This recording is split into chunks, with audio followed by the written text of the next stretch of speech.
In today's video, I'm going to teach you how to add YouTube video on Webflow. Easiest way. First, open Webflow and head to your site's area. From there, go to the dashboard of the project where you want the video to live. Once you're in the project overview, click Open in Webflow to launch the designer. This takes you into the canvas where you can edit your pages. Inside the designer, click the section or layout area where you want the video to appear. Make sure you're selecting the right container or column so the video lands in the correct spot.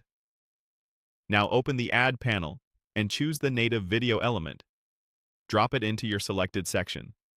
If you're working inside a grid or a flex layout, place it inside the exact cell or wrapper you intend, so it behaves responsively from the start. Next, switch over to YouTube and open the video you want to embed. Copy the URL from your browser's address bar or use the share button to grab a clean link. If you want the video to begin at a specific moment, note the timestamp now. You'll use it in a moment. Back in Webflow, select the video you placed and go to its settings. Paste the YouTube link into the URL field and confirm. You should immediately see a preview on the canvas. If it doesn't appear, double-check that the link is a standard YouTube URL and that it's publicly accessible or unlisted. In the same settings panel, enable Start At if you want the video to begin at a certain time and enter the timestamp. Then open Playback options.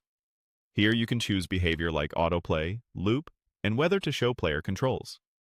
Remember, most browsers only allow autoplay if the video is muted, so if you turn on autoplay, consider muting as well for a smoother experience.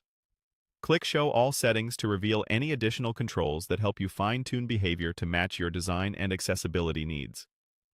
Switch over to the Style tab to adjust sizing and spacing. A common, reliable approach is to set the video's width to 100% of its container and let the height flow automatically, which preserves the 16:9 aspect ratio. Add margin or padding as needed to align with your layout. Return to Settings to review your link and playback choices. If you want a bit of motion flair, open Interactions to trigger animations, like fading the video in as it scrolls into view, then come back to Settings once you're done, so everything is locked in. Finally, publish your changes so the video appears on your live site.